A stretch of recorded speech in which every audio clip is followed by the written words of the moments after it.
It's just a silly nickname, Mom scoffed when I found out she saved me as cash cow. I closed my bank accounts that night. Months later, they begged me. I 34F recently discovered something that changed my entire perspective on my family. For years, I've been the dutiful daughter, reliable, hardworking, and always there when my parents needed financial support. My brother Alex was always the golden child, while I was treated as an afterthought. I've suspected the imbalance for years, but I never imagined Thanksgiving dinner would be the moment everything finally became clear. Growing up, the favoritism toward Alex was painfully obvious. While my parents attended every one of his little league games and school performances, they consistently missed my honor society inductions and debate competitions. I still remember the sting of scanning the audience for their faces during my valedictorian speech, only to find empty seats. They had taken Alex shopping for new soccer equipment instead. When I confronted them later, my mother simply shrugged and said, "Your brother needed us more." It became their mantra, the explanation for every inequity in our household. Their justification was always the same: your brother struggles more than you do, you're naturally gifted. Their words implied it was a compliment, but the message was clear: my achievements were expected and therefore unremarkable, while his mediocrity deserved celebration. By the time I turned 16, I was essentially raising myself. I took a part-time job at the local grocery store to pay for my own clothes, school supplies, and even my prom dress. Meanwhile, my parents were busy chauffeuring Alex to parties and covering his expenses. I became the default babysitter whenever they wanted a night out, forced to cancel my own plans at the last minute. "You're more responsible," they'd say, not realizing they had forced that responsibility upon me. College was where the disparity became undeniable. Despite my perfect GPA and scholarship offers, my parents refused to contribute a dime toward my education. "We can't afford to support both of you," they claimed, yet they covered Alex's tuition in full, along with his apartment, meal plan, and car. I worked 3 jobs, waitressing on weekends, tutoring between classes, and pulling night shifts at a 24-hour convenience store. I lived on ramen and coffee, pulling all-nighters to maintain my grades while earning enough to stay enrolled. Meanwhile, Alex partied through his freshman year and dropped out with no consequences. Despite everything, I graduated summa cum laude with a degree in finance. No one from my family attended the ceremony. Alex had a hangover and my parents stayed home to take care of him. I told myself it didn't matter as I accepted my diploma, but the absence of cheers when my name was called left an emptiness I couldn't ignore. My early career became my salvation. I landed a position at a prestigious financial consulting firm and moved 3 states away. The distance provided perspective, though I maintained obligatory holiday visits and weekly phone calls. When I met Daniel, whose family celebrated each other's successes and shared burdens equally, I finally understood what healthy family dynamics looked like. His parents welcomed me warmly, proudly displaying my professional headshot alongside family photos. The contrast to my own upbringing was stark and painful. My parents' financial recklessness had been evident for decades.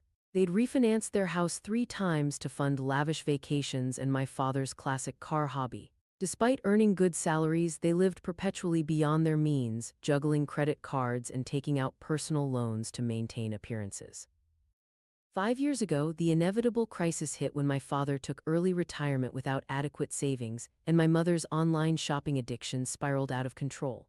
They called me in tears, facing possible foreclosure after missing 3 mortgage payments. Their credit cards were maxed out, and they had already borrowed from other family members who refused to lend more. Despite Daniel's serious concerns, I agreed to help temporarily with $500 monthly, viewing it as my filial duty.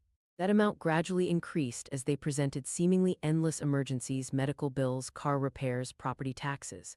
Within 2 years, I was sending $1,500 monthly while raising my own son, Jackson. Each time I tried to discuss financial planning or budgeting with them, they deflected or became defensive. The truth I didn't want to acknowledge was that I wasn't helping them through a temporary rough patch. I was subsidizing their fundamentally unsustainable lifestyle. What hurt most was discovering that my parents were still supporting Alex financially, despite him being perfectly capable of working. At 32, he lived in their basement, occasionally picking up bartending shifts, but mostly gaming and dating a series of girlfriends who quickly grew tired of his immaturity. When I questioned this arrangement, my mother became defensive. Your brother is finding himself, she insisted. Besides, you're doing so well, you can afford to help us. Last Thanksgiving finally exposed the truth I'd been too loyal to see. I spent days preparing a perfect meal, cleaning our home, and arranging guest rooms for my parents and Alex. Daniel took Jackson to the park that morning so I could focus on cooking. When my parents arrived, their criticism began immediately. The guest room was too impersonal. The turkey looked a bit dry. My mother rearranged my table settings while sighing about how I'd never had her eye for detail. Alex showed up 2 hours late without the dessert he'd promised to bring. Rather than apologizing, he complained about traffic and immediately commanded the television to watch football.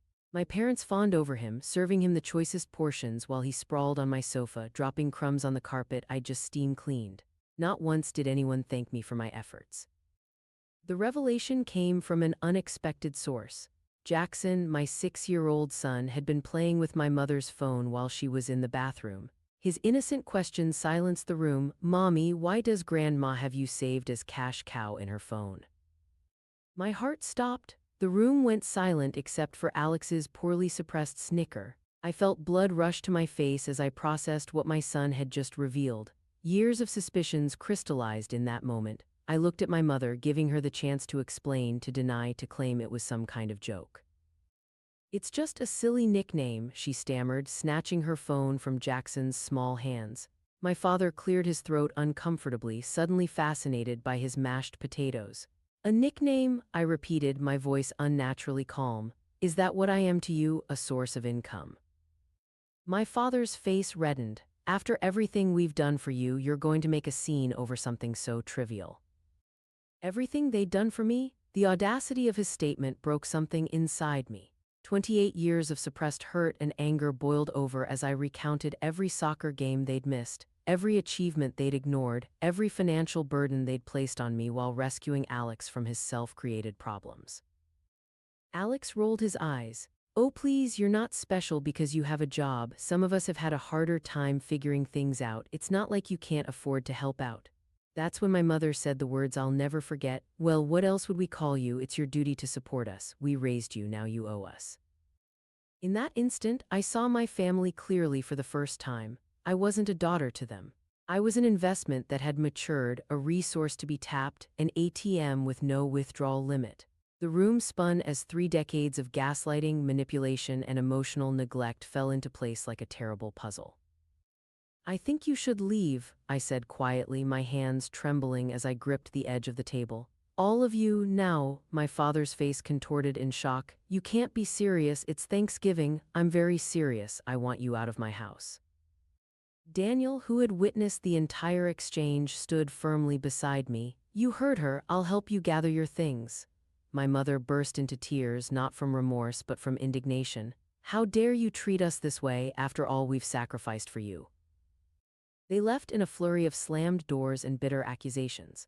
Only after their car disappeared down our street did I collapse into a chair, my body shaking with sobs while Daniel held me. Jackson stood confused in the doorway, his small face twisted with concern. "Did I do something wrong, Mommy?" I pulled him into my arms. "No, baby, you did something very right. You told the truth." That night, after putting Jackson to bed with extra stories and reassurance, I sat at my computer and canceled the automatic transfers to my parents' account. I blocked their numbers temporarily, not out of spite, but because I needed clarity without their manipulations clouding my judgment. Daniel contacted our financial advisor the next morning to review our budget and ensure my parents couldn't access any of our accounts. 3 days later, I sent them an email detailing my decision to end financial support. I listed the years of favoritism, the emotional neglect, and the one-sided financial relationship. I explained that any future relationship would need to be based on mutual respect, not monetary transactions. Their response was predictably manipulative. How could I abandon them in their time of need? Didn't I remember all they'd sacrificed for me? What kind of daughter leaves her parents destitute? I didn't respond. Their words no longer held power over me. The following weeks brought escalating pressure tactics. My parents showed up at my workplace, causing a scene in the lobby until security escorted them out. They enlisted aunts, uncles, and family friends to bombard me with guilt-tripping messages. My mother threatened that I'd never see my grandmother Rose again, the only family member who had ever truly supported me. This wasn't the first time our extended family had witnessed the disparity. During my college years at a family reunion, I'd overheard my aunt questioning my parents about why they weren't contributing to my education while paying for Alex's expenses. "She's doing fine on her own," my father had replied dismissively. "She's always been independent." The family had nodded along, accepting this framing of exploitation as a virtue, as if my self-sufficiency justified abandonment rather than resulted from it. My cousins received generous support from their parents, yet criticized me when I expressed frustration about my situation. "At least your parents let you make your own decisions," they'd say, completely missing the point. Now, the family fractured along these same established lines. My father's siblings insisted that family supports family, conveniently forgetting how my parents had failed to support me when I needed them. My uncle, who had always enabled my father's poor financial choices by lending him money, was particularly vocal. "After all they sacrificed to raise you, this is how you repay them," he texted. My mother's younger sister, however, called me privately to admit she'd always seen how unfairly I'd been treated. "You were parenting yourself while they spoiled Alex rot," she confessed. "I should have said something sooner. We all should have intervened." Alex's reaction was the most volatile. His angry calls and texts accused me of selfishness and cruelty. "They'll lose the house because of you," he raged. "Where am I supposed to live?" The irony that he, a healthy, educated, able-bodied man in his 30s, was more concerned about his living situation than finding employment was apparently lost on him. When his tirades failed to sway me, Alex's tactics shifted. He created a family group chat excluding me, where he painted himself as the concerned son trying to save our parents from their ungrateful daughter. When several relatives began to question his version of events, he abandoned that approach and tried a different angle.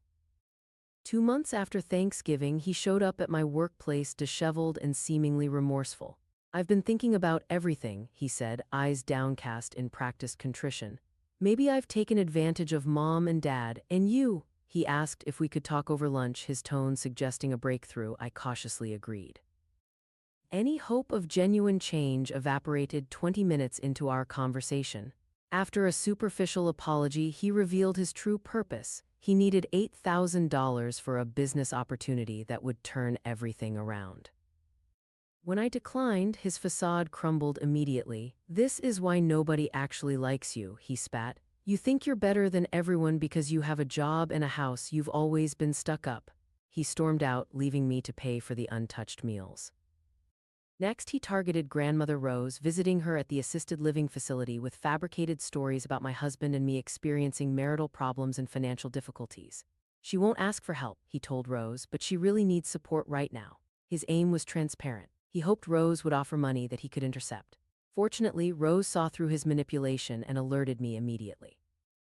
I redirected my energy toward creating the loving family environment I'd never had. Jackson deserved better than to witness toxic family dynamics. Daniel and I took him camping, helped with his science projects, and cheered embarrassingly loud at his t-ball games. Most importantly, we celebrated his efforts regardless of outcome, making sure he knew his worth wasn't tied to his achievements. As for grandmother Rose, I reached out directly to her assisted living facility. The staff helped arrange private visits without my parents' knowledge. At 86, she was still sharp as a tack and immediately sensed something was wrong. When I explained the situation, she nodded knowingly. "Your mother was always jealous of you," she said, patting my hand. "Your independence threatened her. Some parents want their children to fly, others prefer to clip their wings to keep them close." 3 months after Thanksgiving, I received a terse email from my father. Without my monthly contributions, they were struggling to maintain their lifestyle. He'd been forced to return to work part-time as a consultant, something he described as humiliating at his age. My mother had started selling her designer handbags and jewelry on consignment, each sale a personal affront in her mind. Alex was still unemployed and showing no signs of helping. 6 months in, the situation deteriorated further. A mutual friend mentioned that my parents' house was in pre-foreclosure. When I expressed concern, she revealed what my parents had hidden from everyone.